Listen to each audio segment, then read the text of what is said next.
Thyssen, le premier grand théoricien de l'art dans l'histoire universelle. Alors, professeur, qui était le scribe Iri Thyssen et à quelle époque vivait-il? Le scribe Iri Thyssen, dont le vrai nom est Iri Thyssen, un peu comme on dit Rogsen chez les Sérères. Hein? C'était un noble. Oui. Hein? Un noble qui a été le premier dans l'histoire de l'humanité à présenter une théorie de l'art. Donc, la science qui permet d'étudier l'art s'appelle de nos jours l'esthétique. Oui. Donc, on peut dire que c'est le premier théoricien de l'esthétique dans l'histoire universelle. Donc, Ibour, il a d'abord défini l'art. Déjà, l'art, dans l'ancienne Égypte, on appelait ça Remour. Remour, ça veut dire élaborer des formes à partir du plan de la création. Ça veut dire que l'art est impossible sans un plan. Créer, c'est d'abord planifier. Après, on projette ce qu'on a planifié sur ce qu'on appelle un support. Si c'est une maison, Une maquette, quoi, en gros. une maquette, exactement.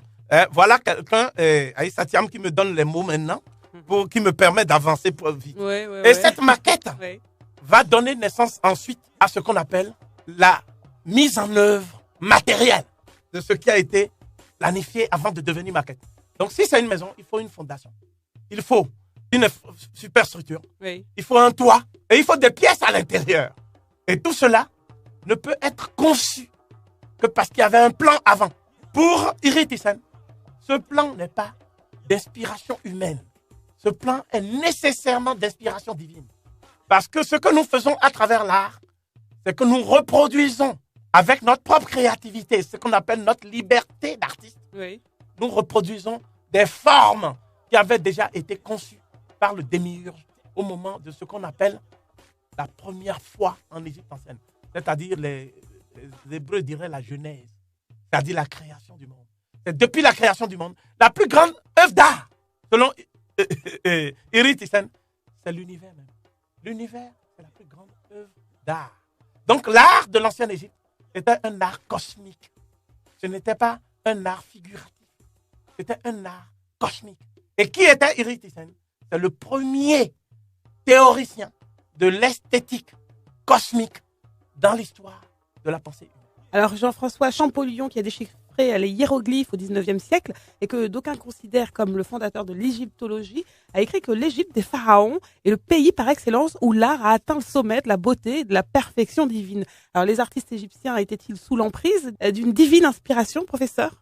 J'ai dit tout à l'heure que Iri Thyssen était le premier spécialiste de l'esthétique à avoir considéré l'art comme relevant d'une inspiration divine. La question que vous allez me poser, c'est s'il en est ainsi. Ça veut dire qu'il a existé un modèle de l'art, un modèle archétypal de l'art. Ma réponse est, ce modèle, c'est le cosmos. Et comment le cosmos était représenté dans l'ancienne Égypte? Le cosmos était représenté par une femme qui est la déesse Anouté, qu'on appelle Nout. Et quand on regarde bien, Nout, elle embrasse tout l'univers, tout le cosmos, c'est-à-dire le circuit que Ré accomplit. Oui. Et vous voyez bien que Nout, elle est en jaune et elle est constellée d'étoiles. Et les étoiles sont présentées un peu comme des parures, des bijoux. Les étoiles sont des bijoux, n'est-ce pas? Et le soleil, il entre par la partie intime de Nout et il ressort par la partie où Nout, il ressort de nouveau par la même partie intime. Et chaque fois qu'il ressort, il y a un nouveau cycle du cosmos. Donc vous me répondrez, le cosmos est représenté par quoi? Ma réponse est celle-ci. Le cosmos est représenté par une belle maman qui a le corps constellé d'étoiles. Et ce corps constellé d'étoiles, c'est ce qu'essaie d'imiter dans les rites africains actuels. Oui. Les Peul Bororo, n'est-ce pas? Donc vous voyez la contemplation du soleil. Les femmes en jaune, comme la déesse Nout. Oui. Et tous les rites, car, comme le disait mon collègue et ami, Abou Bakri Moussalam, celui-là même qui a écrit un ouvrage magnifique que je ne saurais trop recommander, de l'origine égyptienne des Peuls. Aboubakry Moussa Lam montre que les Peuls actuels, qu'ils soient au Fouta Djallon, qu'ils soient partout en Afrique, ces Peuls, ils sont donc les dépositaires de la plus grande tradition du cosmos, c'est-à-dire l'art cosmique. Et c'est ça que reproduit aujourd'hui le rituel Bororo, sous nos yeux. Alors, à présent, professeur, quelle était la conception de l'art du scribe Iri Thyssen? Iri Thyssen, et je crois qu'il vaut mieux directement citer son texte. Oui, allez-y. Il dit ceci. Iu requi secheta meduneche sechemet a nous habite. Ce qui veut dire, je connais les mystères des écrits sacrés et je connais la conduite des rites lors des cérémonies festives. Donc c'est un initié. Deuxième chose, il dit, toutes les formules sacrées, c'est-à-dire Hekaou Neb, ce que les égyptologues traduisent par les formules magiques, ce qui est une fausse traduction, je les ai acquises à Père En Issou sans que rien ne m'ait échappé pour autant. C'est-à-dire Nen Suat Im Eref, c'est-à-dire littéralement sans que quoi que ce soit n'ait pu échapper à ma vigilance. Et il conclut, au demeurant, Geret, en égyptien, je suis un artiste. Ink, Remou, accompli, Iker, c'est-à-dire parfait. M, dans, Remet, F, son art. Je suis renommé père au plus haut point Hériti, dans M, requête NF, la science à lui. Je suis renommé et réputé dans la science à lui. Donc il était d'abord un initié. Et cet initié a acquis une renommée en vertu de ce qu'on appelle la connaissance polyvalente de l'art. Donc il était à la fois spécialiste du dessin, il faisait de la sculpture, il était maître de tous les domaines de l'art. Donc il était polyvalent, d'accord? Et puis une dernière chose qu'il dit, parce que et tant que je ne dirai pas ça, vous n'allez pas vraiment comprendre. J'ai vu Iou Ma N.I. des œuvres pérettes, c'est-à-dire des productions de ses mains, de mes propres mains, A ou F, dans M, sa fonction de directeur des travaux, IMI, R, K, en tout matériau précieux, M, A, A, chez P7, depuis l'argent, le bronze jusqu'à l'or, Hat, R, Edge, Rena, Nebu. Ça veut dire qu'il n'y a pas un matériau ou une substance naturelle qui ne puisse, lorsque je m'en empare, être modulé pour donner une forme qui soit conforme à mon inspiration divine. Ça veut dire quoi? Ça veut dire qu'il était spécialiste de tous les matériaux qui permettent de produire une œuvre d'art. Donc ça veut dire qu'il était expert au niveau de tous les matériaux. Donc voilà ce qu'on appelle un artiste polyvalent qui est sous l'emprise de l'inspiration du dieu Ra, Amon-Ra, le créateur. Je pense qu'il n'y a pas de plus grand programme en matière d'art. Alors aujourd'hui, professeur, quelle était la conception de l'art du scribe Iri Thyssen? Dites-nous. Pour le scribe Iri Thyssen, l'art que les anciens Égyptiens appelaient Remou signifie en fait la création de l'univers qui sert en fait de modèle à la reproduction de certaines formes artistiques sur des supports variés. Donc, ça veut dire que l'art est d'inspiration divine. Et pour être plus précis, l'art, c'est l'ordre de l'univers, l'ordre, tout ce qui réunit les différentes entités de l'univers. C'est-à-dire le Nun, l'Amdouat, Heret et To. Le Nun, c'est l'ensemble des abysses dans lesquels la vie a pris forme sous forme d'énergie dans les eaux primordiales. L'Amdouat, c'est plutôt le monde souterrain des défunts et des esprits justifiés. Nous dirions le monde des entités divines. Ensuite, Tato, c'est ce que les Grecs appelaient l'écoumène. C'est la terre entourée d'océans. C'est là où nous on vit.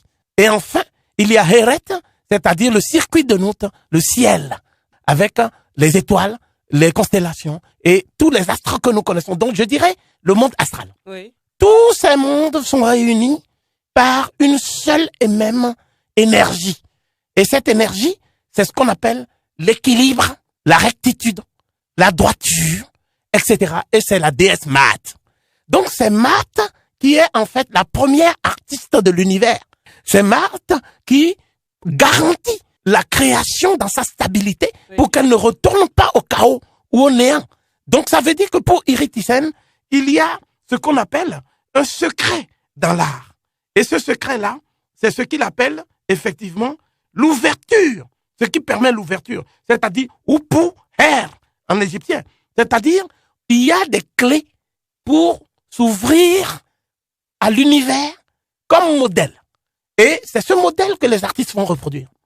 Parmi les artistes, il y a les dessinateurs, qui sont effectivement ceux qui permettent de reproduire l'univers avec des formes géométriques, avec plusieurs formes.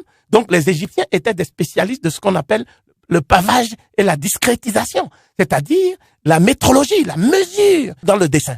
Mais les Égyptiens aussi étaient des spécialistes de la sculpture. Vous voyez bien que pour sculpter une statue notamment, il faut des techniques précises et des connaissances géométriques variées, diverses et variées. Et donc, ils étaient aussi des spécialistes de ce qu'on appelle la construction des monuments.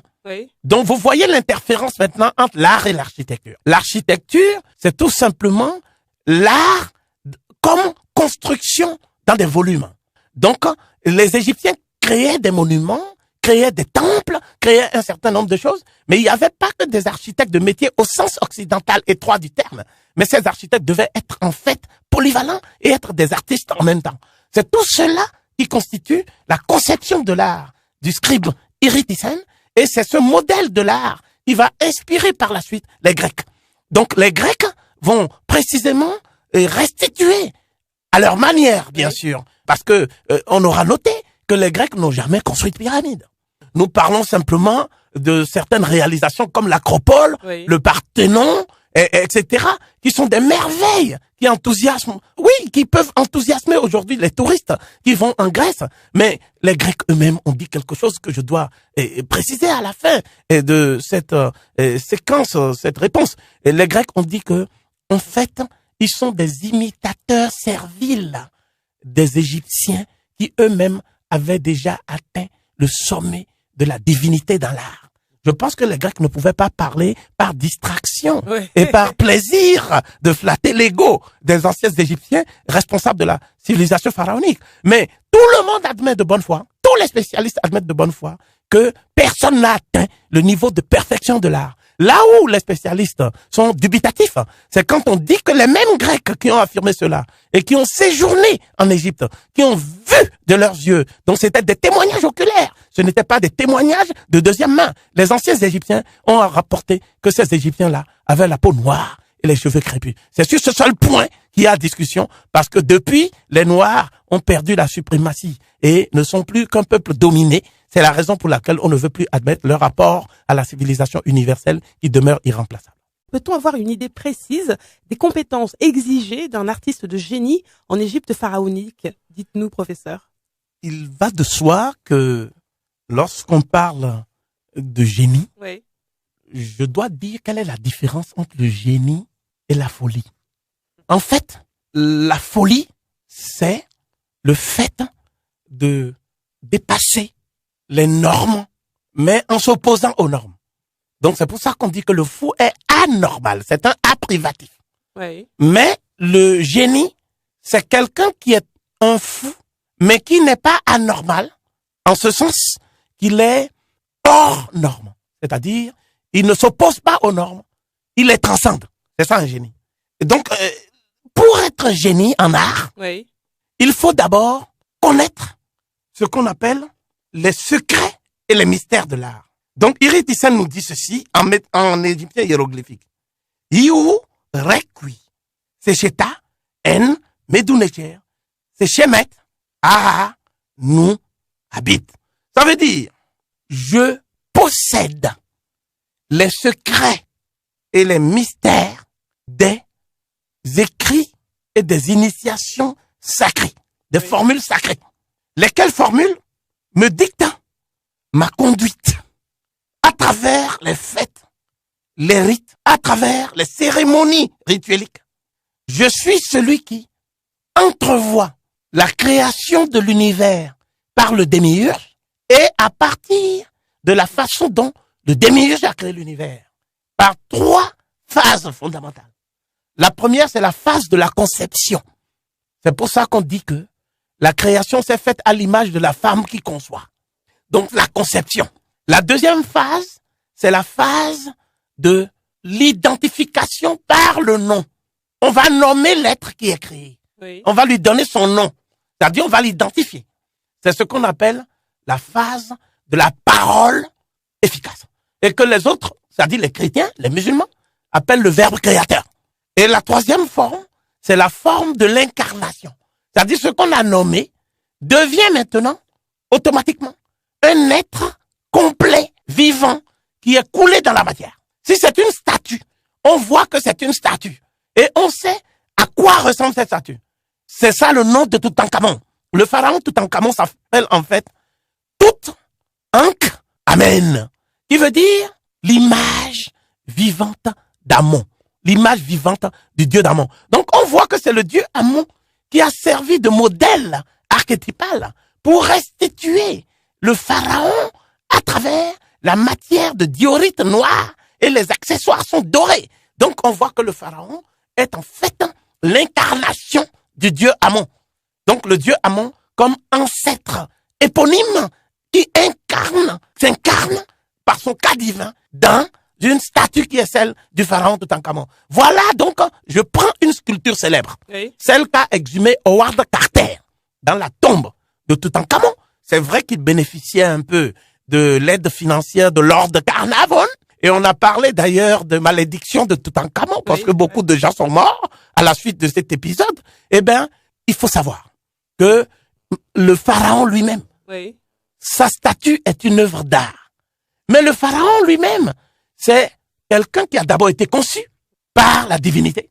C'est ce qu'on appelle la théogamie. Et ensuite, il a été nommé. C'est-à-dire, on lui a donné un nom. Moi, j'ai dit Toutankhamon tout à l'heure. Mais si on voulait vocaliser son nom, ça donnerait Tuanga Imana. Ça donnerait Tuanga Imana, un peu comme si on était, vous voyez bien, au Burundi ou au Rwanda, où on a des noms comme Abiyarimana et Bizimana, Imana étant le nom du dieu Amon. Donc c'est un nom théophore. Donc vous voyez, c'est de ça que parle le scribe Iritisen. Et puis, je dois dire aussi que le scribe Iritisen ne pouvait pas arriver à ce résultat sans suivre des procédures contraignantes. Il y a des règles. C'est ce qu'on appelle Net, Tep, Heseb en égyptien ancien.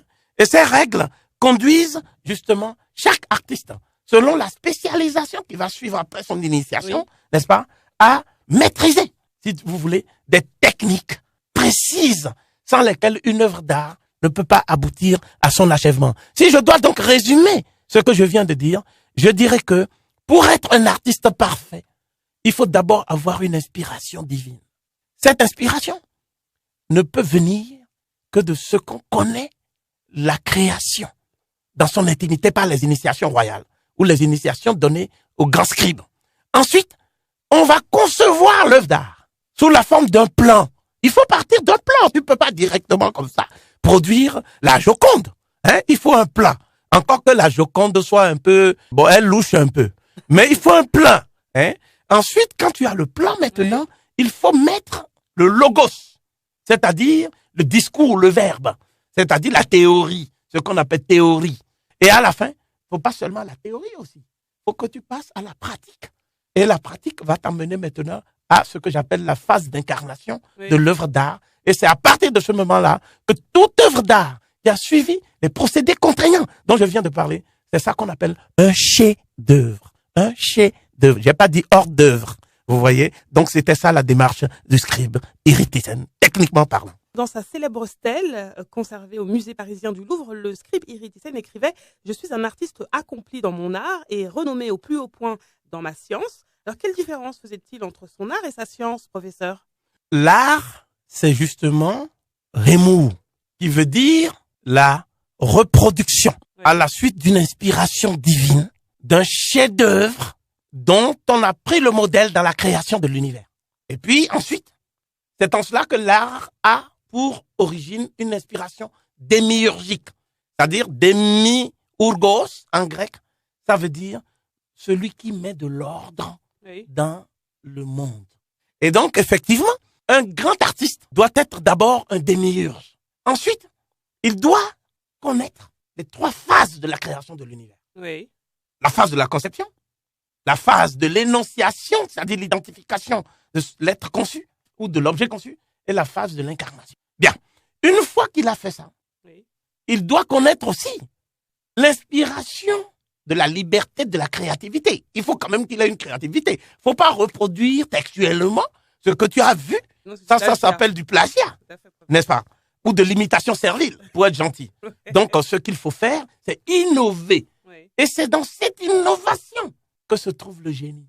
Comme j'ai dit tout à l'heure, le génie, c'est une inspiration qui confine à la folie, mais qui a ceci de différent par rapport à la folie, que c'est une inspiration hors norme. C'est-à-dire, on sort des normes, tout en restant avec l'art dans son inspiration divine.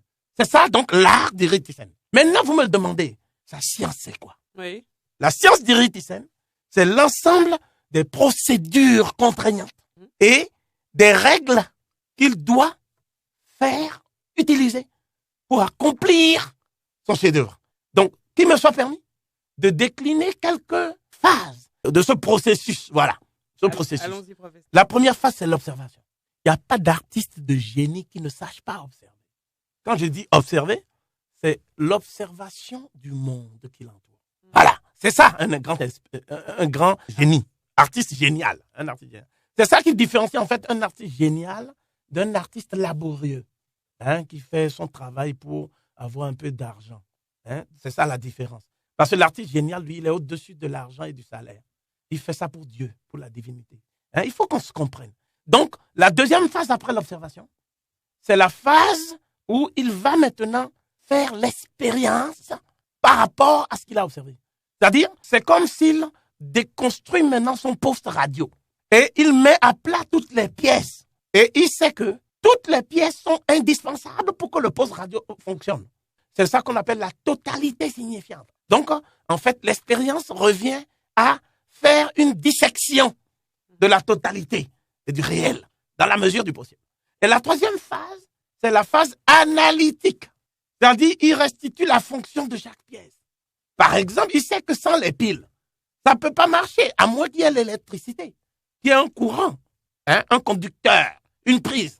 Donc, à partir de ce moment-là, ayant identifié chaque action, il arrive à la dernière phase qui est la plus magnifique de la science. C'est la phase de la reconstruction, oui. C'est-à-dire la synthèse. Le moment où on voit l'objet, non plus à travers plusieurs micro-objets, mais l'objet dans sa globalité, sous plusieurs angles, ce qui restitue l'objet dans son unicité. C'est ça la science. Donc voilà un peu la procédure que suit un vrai artiste. Et si je voulais donner un exemple provocateur, allez-y, professeur. Je dirais que, parce que nous ne devons pas nous priver aussi de provoquer.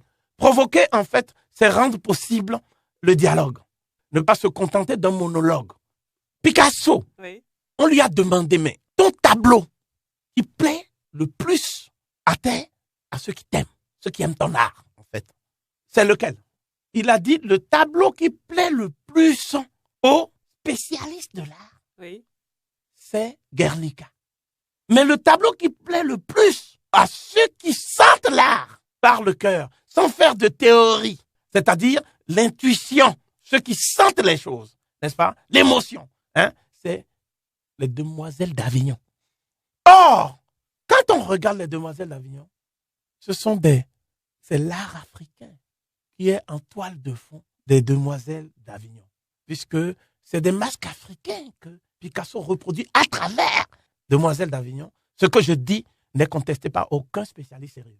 Donc, ça veut dire que si Picasso lui-même dit « Mon tableau que je sens le mieux n'est pas celui qui plaît le plus aux spécialistes qui ne sont pas artistes, oui. Mais c'est celui qui me plaît le plus et qui plaît le plus aux connaisseurs de l'art par le cœur, par l'intuition et par l'émotion, c'est les Demoiselles d'Avignon. » Alors, je me permets de conclure ceci.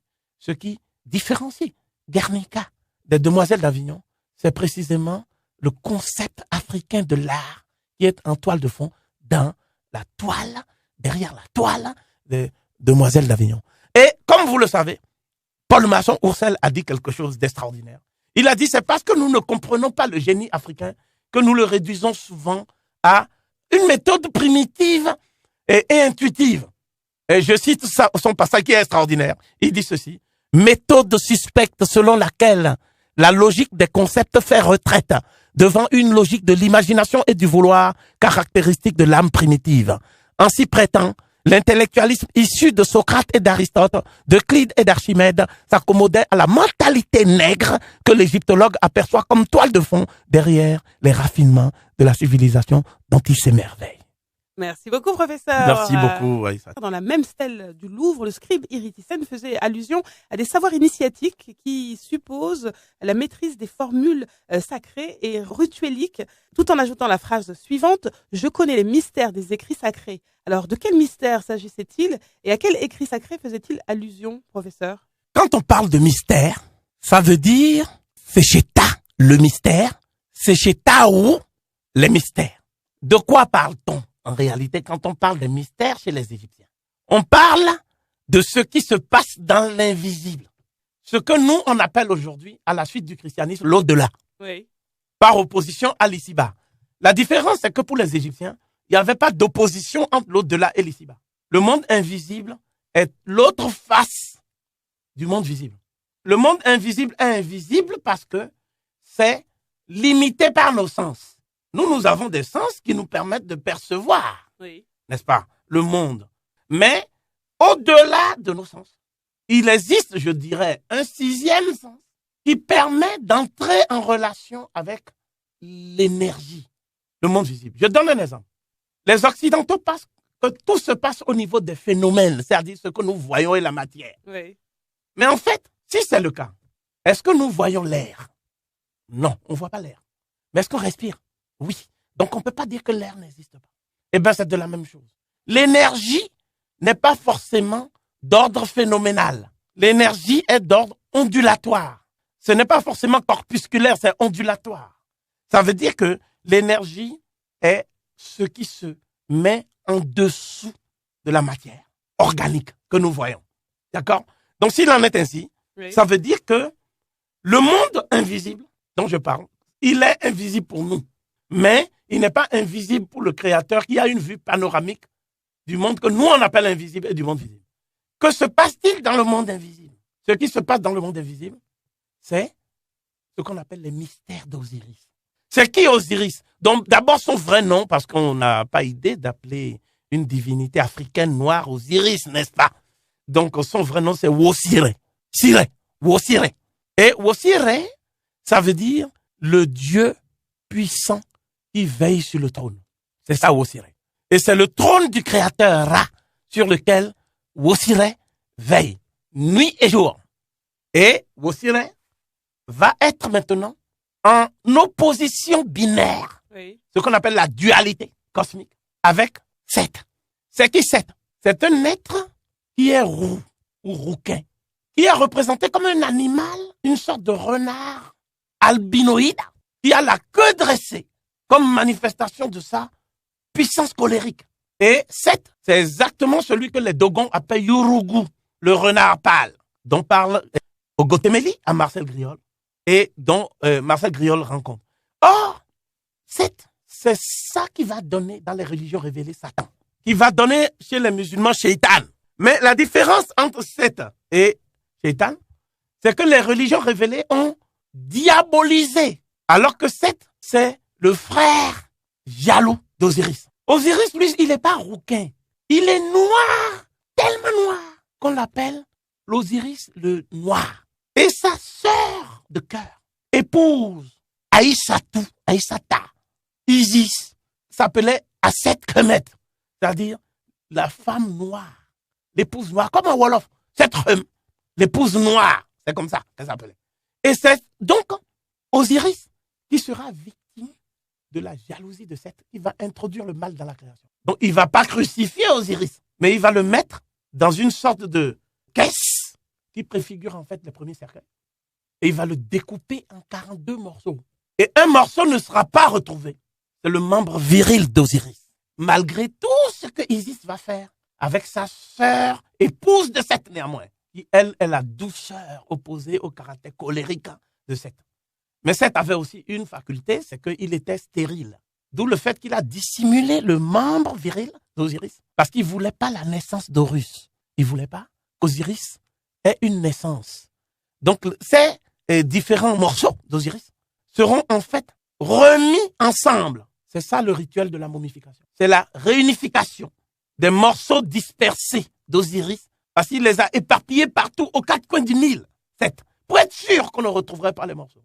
Ces morceaux ont été reconstitués. Je dirais presque, bon, je vais être un peu métaphorique, Isis avait une boîte noire. Oui. Et cette boîte noire lui a permis de reconstituer tous les morceaux dispersés. Et ces morceaux dispersés sont devenus un rite.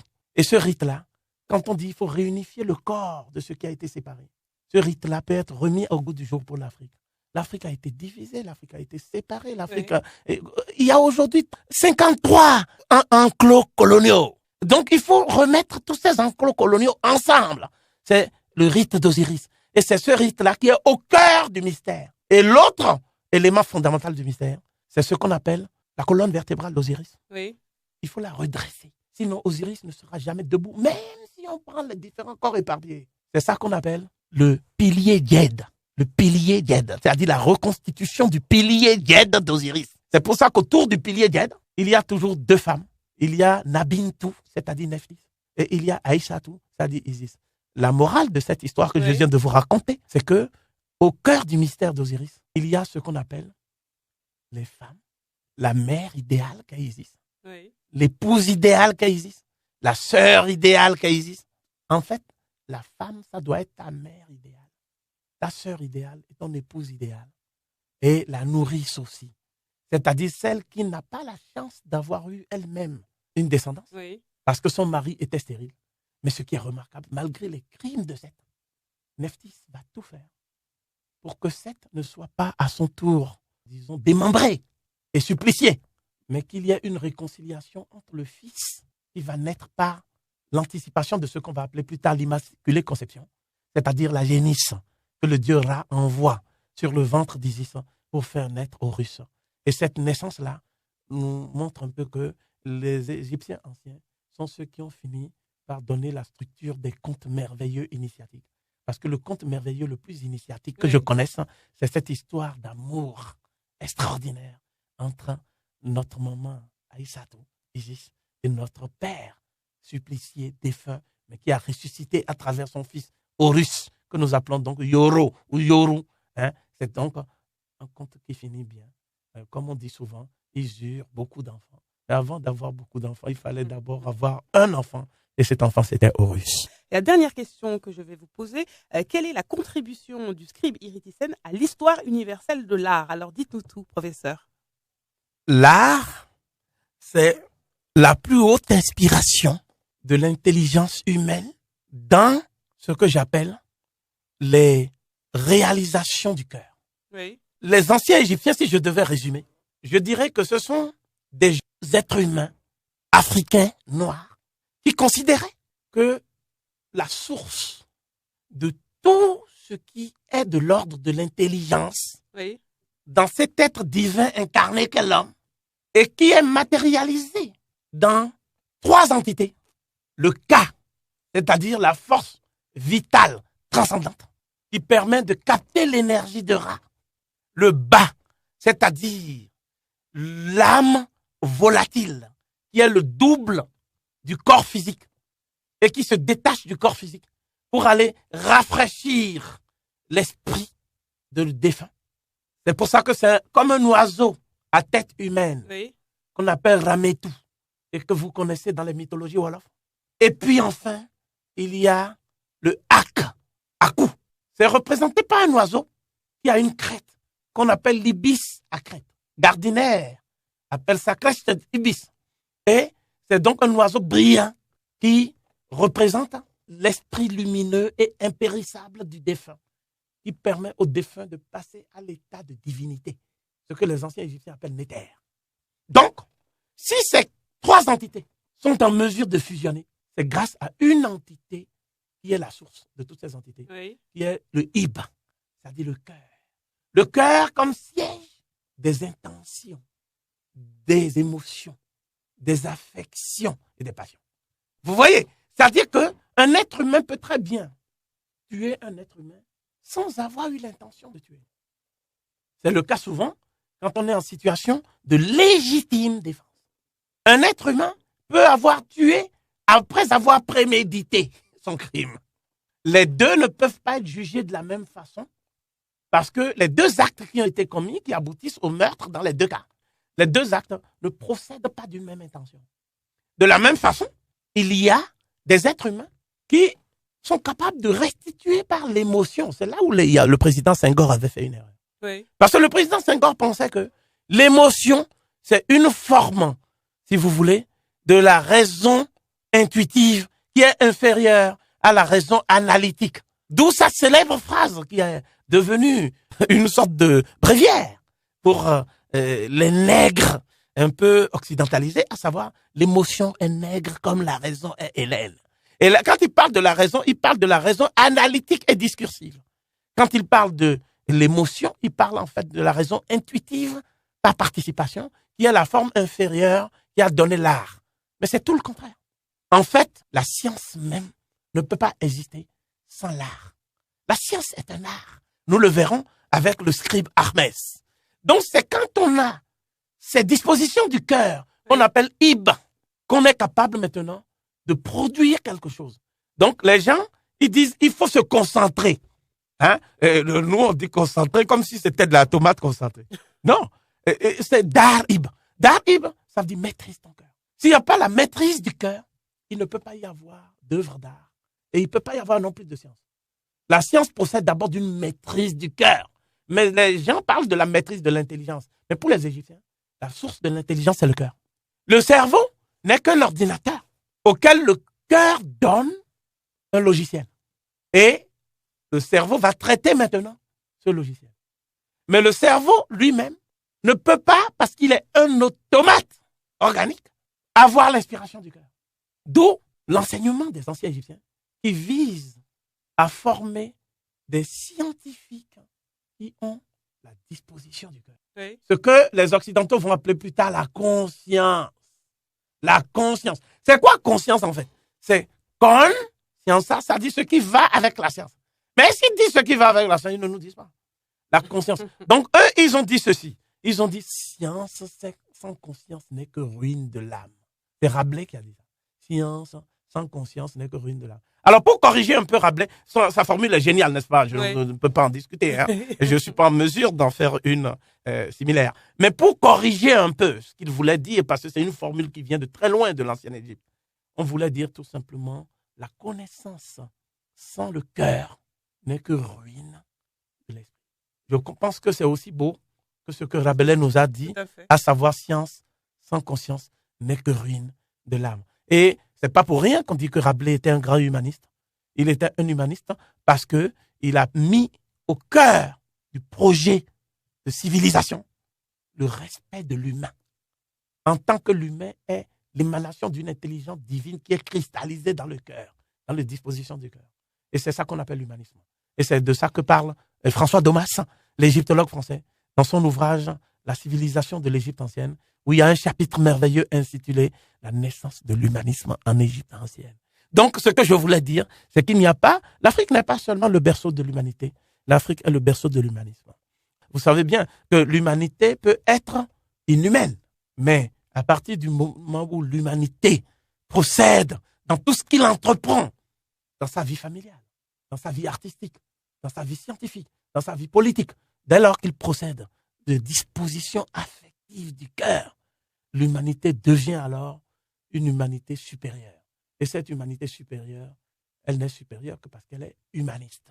Elle est humaniste et c'est de ça que parle précisément un savant européen à qui je veux rendre honneur. Oui. Hein, je l'ai cité dans une de mes publications. Voici ce qu'il dit. Et c'est le sociologue Georges Gurvitch. Personne ne parle du sociologue Georges Gurvitch alors que c'était l'esprit le plus éclairé dans la sociologie française depuis Auguste Comte et depuis tous les autres qu'on connaît, Durkheim et les autres. Voilà ce qu'il écrit. La culture négro-africaine a donné au monde entier un exemple d'extraordinaire vitalité et vigueur. Tous toutes les conceptions vitales, religieuses comme philosophiques sont, j'en suis convaincu, sorties de cette source. La civilisation de l'ancienne Égypte ne serait pas possible sans le grand exemple de la culture négro-africaine. Et elle n'en fut très probablement que la sublimation. Voilà cette citation merveilleuse de Gurvitch. Et je serais tenté, si tant est qu'on puisse commenter un tel commentaire, je serais tenté de dire que toute la civilisation égyptienne, l'art de la civilisation égyptienne, son modèle d'organisation sociale, juridique, politique, économique, c'est une sublimation de l'esprit humain et sa transmutation en esprit divin. Merci. Merci professeur, à très bientôt. Merci beaucoup.